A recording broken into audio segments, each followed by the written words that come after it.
우리 그리스도인이라면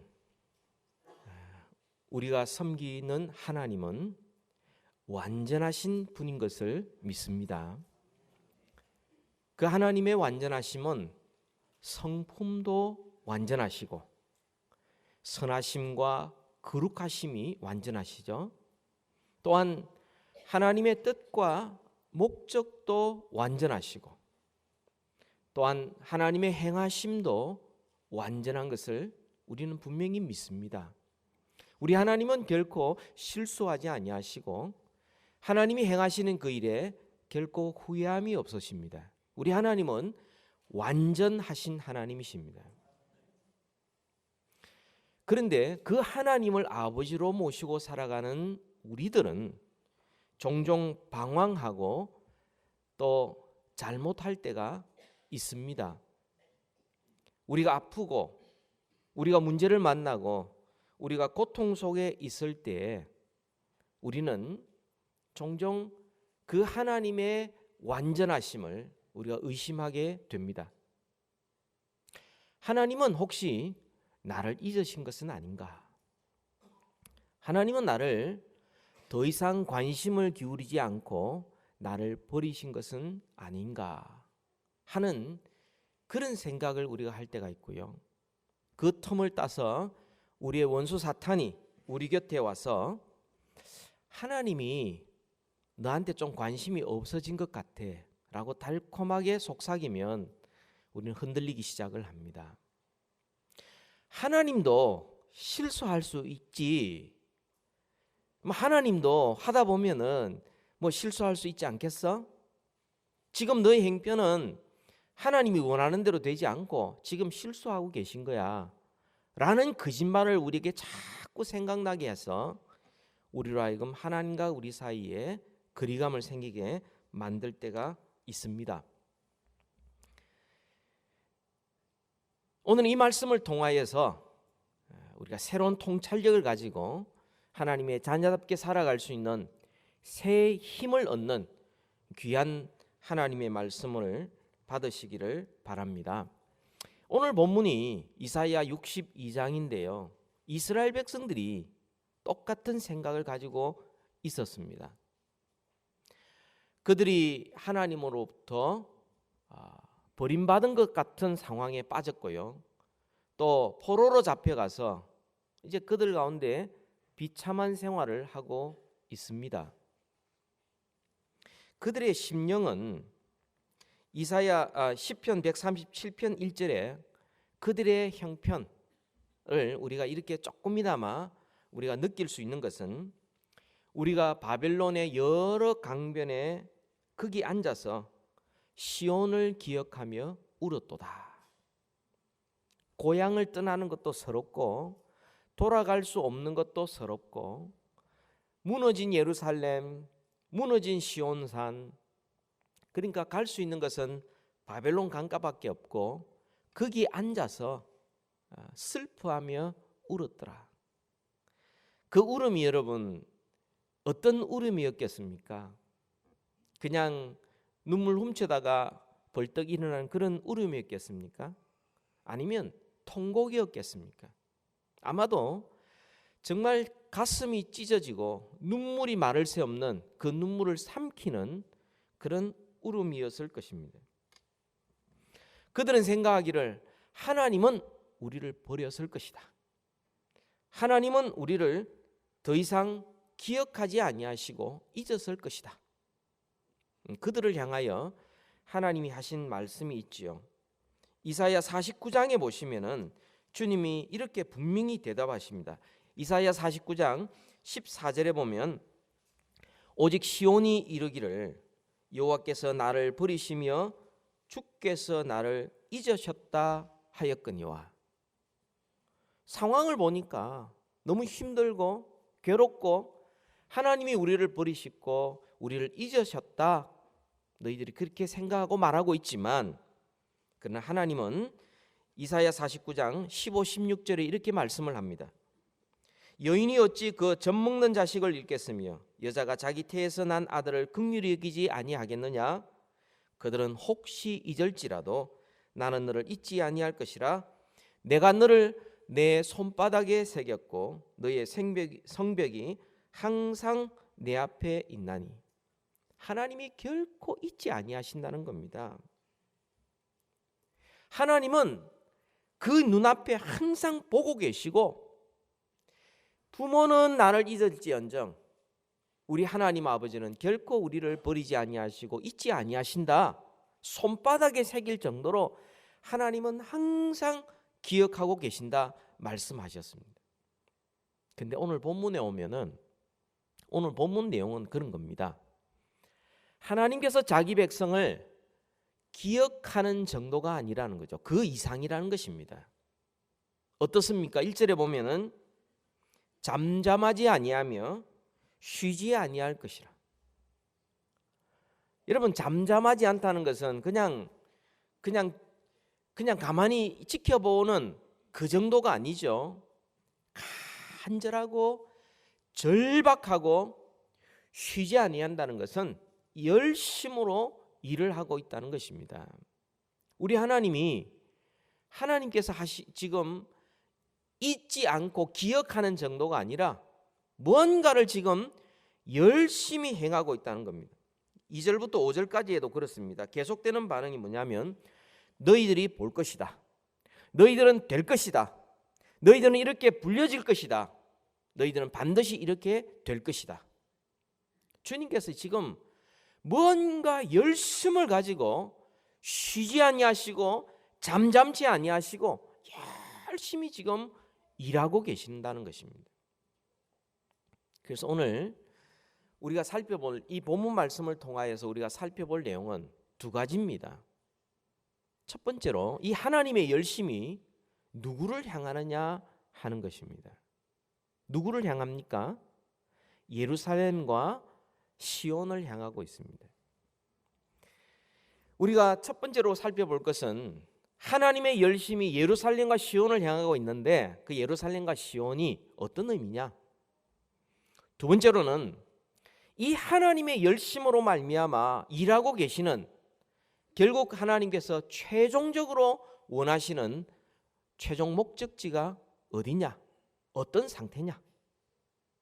우리가 오늘 이걸 살펴보면서 우리가 신앙생활하고 우리 현실을 바라보는 새로운 통찰력과 또한 새 힘을 얻는 은혜의 시간이 되기를 주의 이름으로 축복합니다.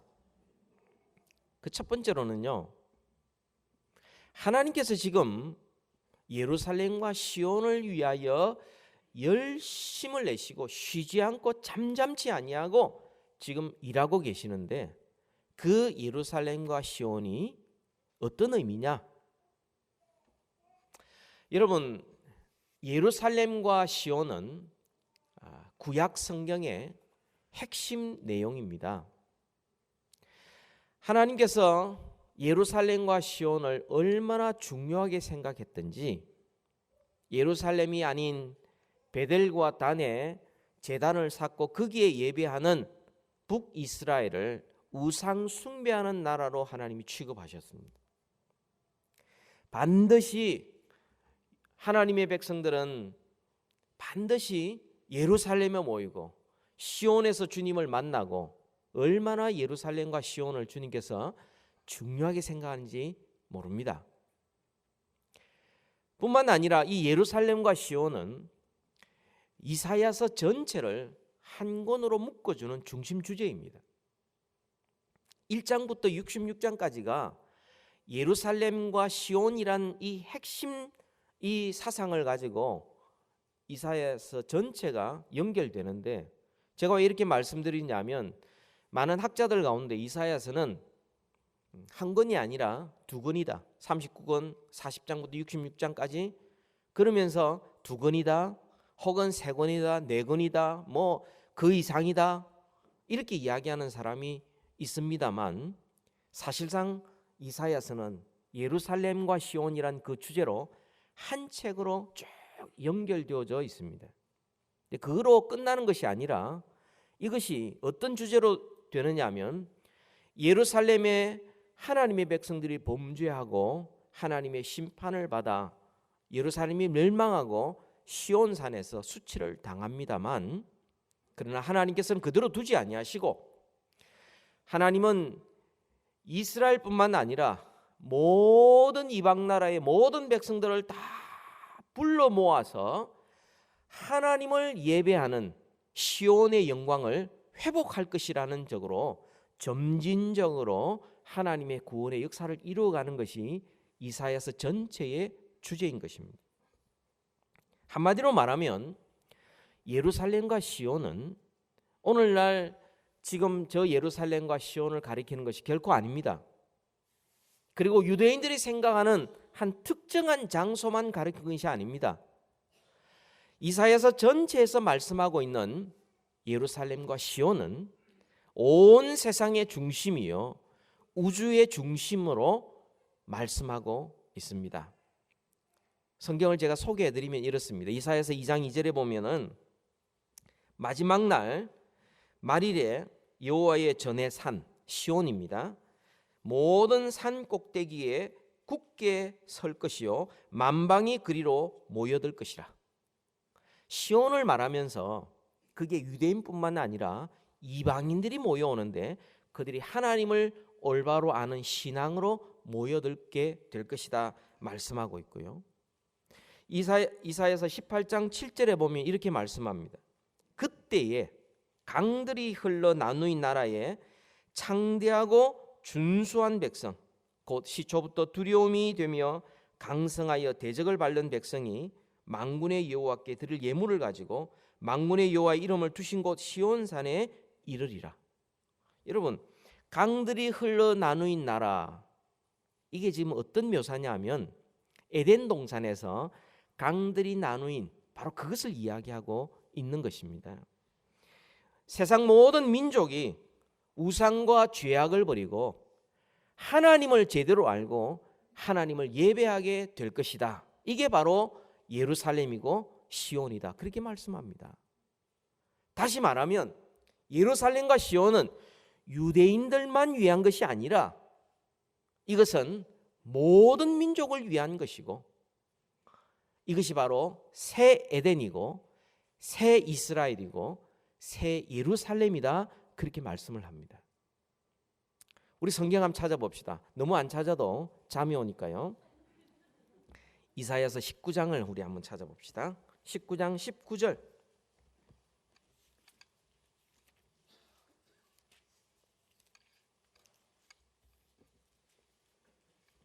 이사야서 19장 19절을 우리 같이 한번 읽읍시다. 시작. 그날에 애굽 땅 중앙에는 여호와를 위하여 제단이 있겠고 그 변경에는 여호와를 위하여 기둥이 있을 것이요 라고 말합니다. 여러분, 이상합니다.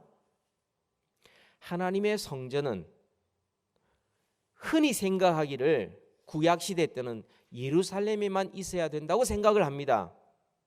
그런데 하나님의 성전이 어디에 선다고요? 애굽 땅 중앙에 선다고 말씀을 합니다. 여러분, 흔히 생각하기를 구약은 유대인들을 위하여, 신약은 그리스도인들을 위하여, 아닙니다. 신약과 구약 모두가 하나님의 구원 역사를 동일하게 가르쳐주고 있습니다. 여러분, 우리가 잘 아는 아브라함, 창세기 12장에서 하나님께서 아브라함을 복주시고, 왜 복주셨어요? 아브라함을 위하여 준 것이 아니라 너를 통하여 천하 만민이 복을 얻게 하기 위한 하나님의 목적이 있는 것이죠. 천하 만민을 구원하기 위하여 하나님이 아브라함을 사용하셨다는 이야기입니다. 이사야서에 보면은 더 구체적으로 나타납니다. 애굽 땅에서, 다시 말하면 더 이상 솔로몬의 성전만이 유일한 성전이 아니라는 겁니다. 더 이상 유대인들만 하나님을 아는 것이 아니라는 것입니다. 이제는 애굽에 있는 그곳에 성전이 세워지고 하나님을 예배할 것이다 말씀을 합니다. 이방인들도 얼마든지 출입할 것이라고 말씀을 합니다. 여러분, 구약 때도 복음이 선포되고 있습니다.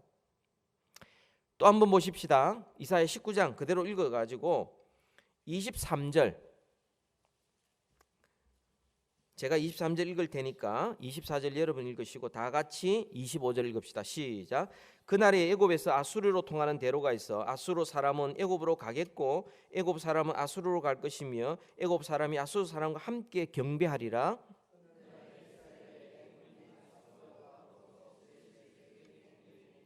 함께 이는 만군의 여호와께서 복 주시며 이르시되 내 백성 애굽이여 내 손으로 지은 아수르여 나의 기업 이스라엘이여 복이 있을지어다 하실 것입니다. 아멘. 자세히 보십시오. 애굽, 아수르, 이스라엘. 애굽과 아수르로 대표지는 모든 열방들이 하나님의 백성이 된다는 것입니다. 이게 새 이스라엘입니다. 25절 보세요. 애굽을 가리켜서 하나님께서 내 백성이라고 말합니다. 아수르를 가리켜서 내 손으로 지었다고 말씀합니다. 이스라엘을 가리켜서 나의 기업이라고 말씀을 합니다. 여러분, 어떻게 이 일이 이루어질 수가 있겠습니까? 이것은 곧 예수 그리스도를 통하여 이루어지는 것입니다. 그리스도 안에 있으므로 모든 인종과 나라와 시대의 모든 차별을 다 폐하시고 그리스도 안에 있어 하나 되게 하시고 새롭게 만드시는 하나님의 구원 역사를 말씀하고 있는 것입니다. 여러분, 이런 내용이 성경에는 너무 많은데 에베소서 2장 같은 데 보면 이전에는 너희가 외인이요 이전에는 너희들이 하나님의 유업과 상관없는 자였고 본질상 진노의 자녀였고 쭉 말씀하시지만은 이제는 그리스도 안에서 너희들은 하나님의 자녀 되었고 하나님의 후사가 되었다. 에베소서 2장의 내용이고요. 요한계시록 7장에 보면은 셀 수 없는 많은 무리들, 거기에는 유대인뿐만 아니라 그 당시 이방인들 다 포함해서 구원하심이 죽임을 당하신 어린 양에게 있도다 찬양하는 내용이 나옵니다. 성경이 많이 있지만 한 구절을 찾아보면 갈라디아서 3장 28절 29절입니다. 갈라디아서 3장 28절 29절에 보면 이렇게 말씀을 합니다. 같이 한번 읽을까요? 시작. 너희는 유대인이나 헬라인이나 종이나 자유인이나 남자나 여자나 다 그리스도 예수 안에서 하나이니라. 너희가 그리스도의 것이면 곧 아브라함의 자손이요 약속대로 유업을 이을 자니라. 아멘. 갈라디아 지방에 있는 이방인들을 향하여 하신 말씀입니다. 유대인이나 헬라인이나 종이나 자유인이나 남자나 여자나 그리스도 예수, 메시아 예수 안에서 다 하나이니라. 그렇게 말씀을 합니다. 여러분, 이제 우리가 예수 그리스도를 통하여서 우리는 하나님께 나아갈 수 있는 길이 활짝 열리게 되었습니다. 누구든지 그리스도 안에 있으면 새로운 피조물이 됩니다. 누구든지 그리스도 안에 있으면 우리는 하나님의 자녀가 되는 권세를 얻게 됩니다. 그리스도 안에 있으면 우리가 유대인 혈통이 아닐지라도 우리는 그리스도 안에 있을 때 우리는 아브라함의 자손이 됩니다. 하나님의 자손, 하나님 나라의 후사, 새 이스라엘. 하나님께서 쉬지 아니하시고 잠잠치 아니하시겠다 하는 것은 바로 그 일을 하나님께서 지속적으로 계속하시겠다는 겁니다. 하나님이 세상을 창조하시고 팔짱 끼고 구경하고 계신 분이 아닙니다. 지금도 하나님은 열심히 일하고 계시는데 하나님과 상관없는 자들을 부르셔서 그리스도를 통하여서 하나님의 자녀로 삼으시고 새 이스라엘을 만들어 가시는 바로 그 일을 위하여 쉬지 아니하고 잠잠하지 않겠다는 것입니다. 하나님의 이 열심은 교회를 위한 것이고 바로 저와 여러분을 위한 것입니다. 그렇다면 우리가 생각할 두 번째가 이겁니다. 하나님이 이렇게 뭔가 열심히 일하고 계시는데 최종 목적지가 어디냐는 겁니다. 최종 목적이 무엇이냐? 그래서 오늘 본문에서 세 가지로 나타납니다. 이사야 62장을 다시 돌아오면 세 가지, 주님께서 이루고자 하는 최종 목적이 세 가지가 있습니다. 그 첫 번째가 1절과 2절에 보면은 하나님은 교회를 통하여 온 세상에서 찬양을 받으시는 것이 하나님의 목적입니다. 62장 1절을 보면 나는 시온의 의가 빛같이 예루살렘의 구원이 횃불같이 나타나도록, 다시 읽으면 나는 교회와 성도의 의가 빛같이 교회와 성도의 구원이 횃불같이 나타나도록 교회를 위하여 잠잠하지 아니하며 성도들을 위하여 쉬지 아니할 것이다. 그 말씀이죠.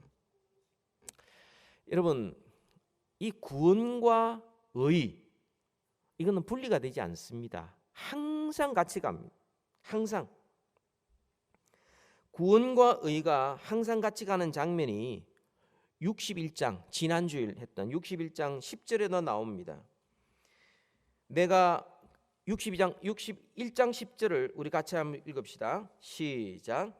내가 여호와로 말미암아 크게 기뻐하며 내 영혼이 나의 하나님으로 말미암아 즐거워하리니 이는 그가 구원의 옷을 내게 입히시며 공의의 겉옷을 내게 더하심이 신랑이 사모를 쓰며 신부가 자기 보석으로 단장함 같게 하셨습니다. 구원의 옷, 공의의 옷 말씀하고 있습니다. 다시 말하면요, 하나님께서는 이 의와 공의와 구원을 분리할 수 없는 것인데, 그것은 우리가 받은 구원은 하나님의 의로 말미암아 이루어진 것입니다. 우리의 의가 아닌, 우리의 행위나 우리의 열심이나 우리가 내세울 수 있는 의가 아닌 하나님의 의로 말미암아 우리가 구원을 얻은 것입니다. 하나님의 의가 무엇입니까? 하나님의 의는 곧 예수 그리스도십니다. 이제는 율법 외에 하나님의 한 의가 나타났었으니 곧 예수 그리스도로 말미암는 구원. 그죠? 그래서 우리가 구원받은 것은 우리 의가 아닌 하나님의 의, 곧 예수 그리스도로 의로 덧입어서 우리가 구원을 얻은 것입니다. 뿐만 아니라 이 의와 구원은 분리될 수 없는 것이, 그렇게 구원받은 자들은 이제부터 하나님을 닮아 의로운 삶을 살 수 있게 되었습니다.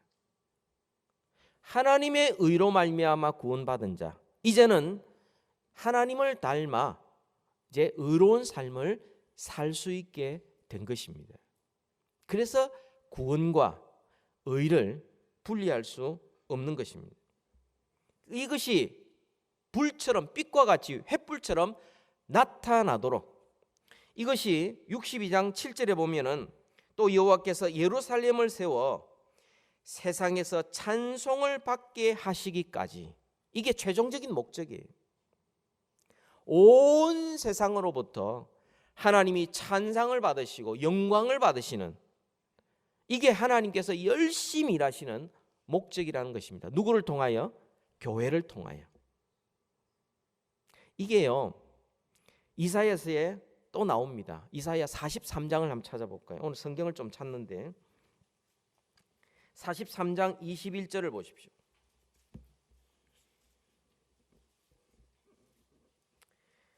43장 21절 다 같이 읽읍시다. 시작. 이 백성은 내가 나를 위하여 지었나니 나를 찬송하게 하려 함이니라. 바로 그 찬송하게 하는 그 목적을 위하여 주님이 쉬지 않고 계시고요. 43장 13절 보십시오. 과연 태초로부터 나는 그이니 내 손에서 건질 자가 없도다. 내가 행하리니 누가 막으리요? 하나님께서 반드시 그 일을 하시겠다는 겁니다. 쉬지 않고 누가 막겠느냐? 반드시 내가 이루겠다 말씀을. 또 이사야 43장 7절 우리 다 같이 읽읍시다. 시작. 내 이름으로 불려지는 모든 자 곧 내가 내 영광을 위하여 창조한 자를 오게 하라. 그를 내가 지었고 그를 내가 만들었느니라. 하나님의 영광이 온 세상에 늘려고 온 세상이 교회를 통하여 하나님을 찬양하고 영광 돌려도록 바로 그 일을 위하여 주님은 쉬지 아니하시고 잠잠지 아니하시고 지금도 일하고 계신다는 겁니다. 그게 첫 번째 목적이고요. 두 번째 목적이 뭐냐면 그것은 교회가 완전한 하나님의 소유가 되는 것이 주님의 목적입니다. 62장 2절 하반절에 보면 너는 여호와의 입으로 정하실 새 이름으로 일컬음이 될 것이며 너는 또 여호와의 손에 아름다운 관 내 하나님의 손에 왕관이 될 것이라 말씀을 합니다. 새 이름을 주겠다는 것입니다. 여러분, 새 이름 어떤 이름입니까? 그게 우리 2주 전에 살펴본 대로 이사야서 60장 14절 하반절에 나옵니다. 너를 일컬어 여호와의 성읍이라 이스라엘의 거룩한 이의 시온이라 하리라. 주목할 것은 여호와의 성읍이에요. 이스라엘의 거룩한 이의 시온이에요. 소유격이 중요합니다. 3절에도 아름다운 왕관이 있는데 소유격이 누구냐? 누구의 것이냐? 여호와의 손에 관이요 내 하나님의 손에 왕관이라고 말씀을 합니다. 여러분, 원래 우리 교회의 표어가 뭡니까? 보석을 더 빛나게 만드는 해라 이렇게 말씀드렸는데 스가랴 9장 16절에 있는 말씀들, 이날에 그들의 하나님 여호와께서 그들을 자기 백성의 양떼같이 구원하시리니 왕관의 보석같이 여호와의 땅에서 빛나리로다. 여러분, 원석은 귀한 것입니다만 그러나 원석 그대로 두지 않습니다. 그것을 보석으로 만들려고 계속해서 깎고 갈고 따듬습니다. 하나님께서 우리를 하나님의 소유로 삼으시기 위해서 주님의 교회, 하나님의 소유, 하나님의 백성, 하나님의 자녀, 하나님의 것으로 삼으시기 위하여 우리를 구원하시고 난 다음 그대로 두지 아니하시고 우리의 삶 속에 간섭하셔서 우리를 깎으시고 따듬고 빛나도록 만들고 계시는 것입니다. 지난주 요람에 보면 인사말이 있습니다. 그 인사말에 보면 다이아몬드 이야기가 나옵니다. 여러분, 다이아몬드는 중요한 것이 커팅이에요. 뭐 칼라도 있고 캐럿 무게도 있고 뭐 있지만 중요한 것은 커팅입니다. 어떻게 다듬느냐에 따라서 이 가치가 굉장히 바뀌게 되어 있습니다. 잘못 다듬으면 원석 자체를 망쳐버리는 것입니다. 다이아몬드를 자꾸 각도 그 기술로 쫙 해가지고 만들어 두면요, 다이아몬드가 어디에든지 번쩍번쩍 빛나게 만드는 바로 그 모습이 오늘날 우리가 어려움과 힘든 상황을 겪는 현실과 너무 비슷한 것입니다. 우리가 때로는 아프기도 하고 때로는 힘든 일을 만나기도 하고 고통스러운 일을 겪고 가는 바로 이 현실은 하나님께서 우리를 따듬으시는 과정입니다. 그냥 둬버리는 것은 포기하는 것입니다. 그러나 하나님은 결코 우리를 그냥 두지 아니하시고 우리의 삶 속에 깊이 간섭하셔서 우리의 모난 부분을 따듬으시고 우리의 장점이 드러나게 만들어주시고 끊임없이 우리를 하나님의 소유로 왕관의 보석처럼 우리를 만드시기 위하여 하나님은 쉬지 아니하시고 잠잠지 아니하시고 계속해서 일하고 계신다는 거예요. 마침내 우리는 주님과 함께 영원토록 빛나는 세상에 합당하도록 하나님은 우리를 결코 그냥 두지 아니하시고 끊임없이 우리를 따듬고 계십니다. 마지막 세 번째로는 그렇습니다. 하나님께서 쉬지 않고 잠잠지 않고 열심히 일하고 계시는 최종 목적지가 어디냐? 그것은 하나님은 하나님의 기쁨을 교회와 함께 영원토록 누리기 위해서 쉬지 않고 계십니다.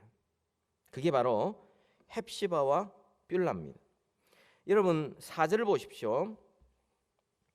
다시는 너를 버림받은 자라 부르지 아니하고 다시는 내 땅을 황무지라 부르지 아니하고, 이전에는 그랬습니다만 이제는 오직 너를 헵시바라 하며. 여러분 헵시바가 뭐냐면, 성경 여러분 맨 밑에 보면은, 제가 아는 성경에 보면 2번이다 이렇게 되어 있습니다. 나의 기쁨이 그에게 있다. 이거는 내가 너를 기뻐한다 이렇게 해석할 수도 있습니다. 내 땅을 뷸라라. 그것은 결혼하다 이런 말이에요. 하나님께서 우리와의 관계를 이렇게 묘사할 때에 결혼 관계로 자주 말씀을 합니다. 여러분 호세아에서도 그 호세아 선지자와 고멜의 그 결혼 관계를 통하여 하나님과 우리의 관계를 설명하고 있고요.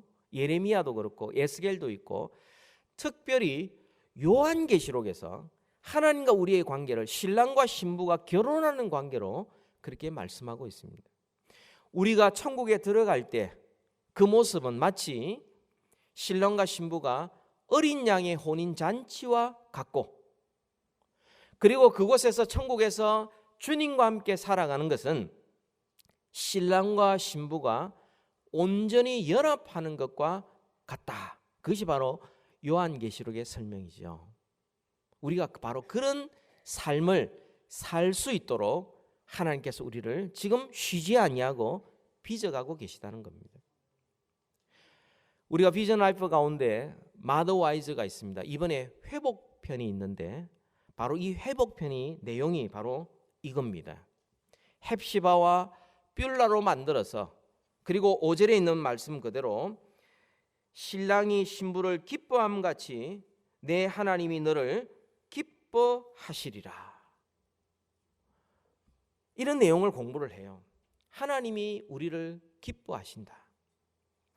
기뻐하시기 때문에 우리를 하나님의 신부답게 우리를 빚어가고 계시고, 쉬지 아니하시고 우리의 삶에 간섭하셔서 우리를 더 거룩하고 더 아름답게 만들어가고 계시는 것이죠. 그래서 여러분, 어려움을 만나고 때로는 아프기도 하고 고난 가운데 있을 때 하나님 나를 잊어버리셨는가? 하나님 나를 혹시 버리신 건 아닌가? 그건 몰라서 하는 이야기예요. 아무리 일이 없으면 하나님 나를 버리신 거예요. 그런데 하나님이 간섭하셔서 우리로 하여금 그런저런 일을 통하여서 하나님을 바라보게 하는 것은, 하나님께서 우리를 하나님의 영원한 기쁨에 동참시키기 위하여 우리를 부르시고 계시는 것입니다. 여러분, 우리 곁에 있는 분들에게 한번 이 소식을 한번 전합시다. 하나님은 집사님을 기뻐하십니다. 하나님은 권사님을 기뻐하십니다.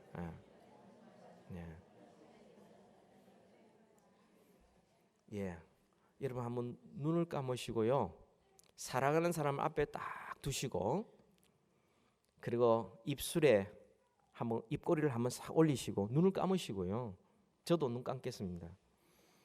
하나님은 당신을 기뻐하십니다. 한번 따라합시다.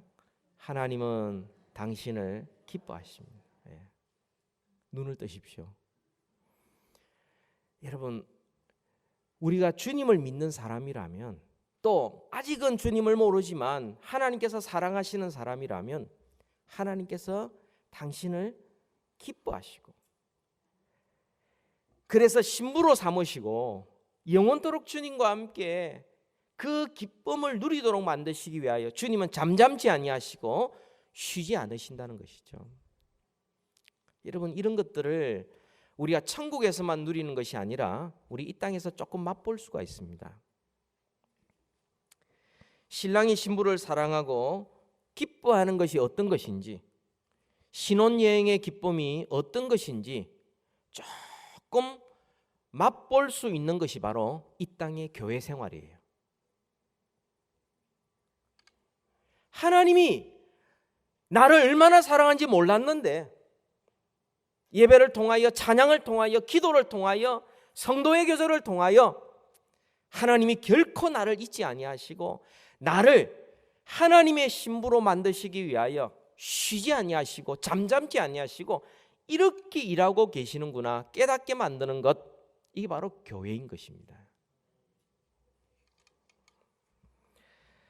하나님께서 교회를 사랑하시는 것은 결코 잠잠치 아니하시고 쉬지 아니하시는데, 이 의와 구원을 빛과 같이 횃불과 같이 온 세상에 나타나고 하나님의 완전한 소유가 되고, 그리고 하나님의 기쁨을 함께 누리도록 하기 위하여 하나님은 결코 잠잠치 않고 쉬지 아니하십니다. 그래서 하나님께서 바로 이 일을 위하여 독생자 예수 그리스도를 이 땅에 보내어 주신 것입니다. 마땅히 심판을 면할 길이 없고 본질상 진노의 자녀였던 우리들을 주님께서는 독생자 예수 그리스도를 보내시기까지 잠잠치 아니하시고 쉬지 아니하시면서 우리의 모든 죄를 대신하여 십자가에 죽으심으로 누구든지 예수 그리스도를 믿는 자마다 멸망치 않고 영생을 얻게 해 주셨습니다. 이 영생은 유대인들만을 위한 영생이 아니에요. 이 영생은 누구든지 그리스도 앞에 나오는 자가 누릴 수 있는 영생인 것입니다. 과거에는 버리운 자다, 황무지다 칭할 정도로 우리가 내 마음대로 살았고 우리의 인생에 열매가 없었지만, 그러나 예수 그리스도를 이 땅에 보내주신 그 하나님의 열심 때문에 우리는 마침내 하나님의 의가 되었고 하나님의 구원을 얻게 되었고 그리스도인이라 칭함을 받게 되었고 하나님의 자녀가 되었고 하나님 나라의 상속자가 된 것입니다. 바로 그 일을 위하여 주님은 쉬지 아니하시고 말씀하시고 잠잠치 아니하시고 우리의 삶에 간섭하시고 열심으로 주님께서 그 일을 지금도 행하고 계시다는 겁니다. 주님이 하시는 일이 너무나 미미하게 보여서 지금 그 일이 행하고 있는지 없는지 잘 모를 수가 있어요.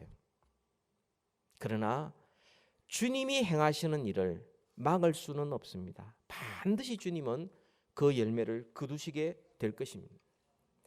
하나님을 알지 못하고 믿지 않는 사람들은 그 일이 지금 이루고 있는지 없는지도 몰라요. 불신하죠. 그래서 이 세상이 전부입니다. 보이는 것이 전부예요. 세상의 성공과 세상의 것들이 전부예요.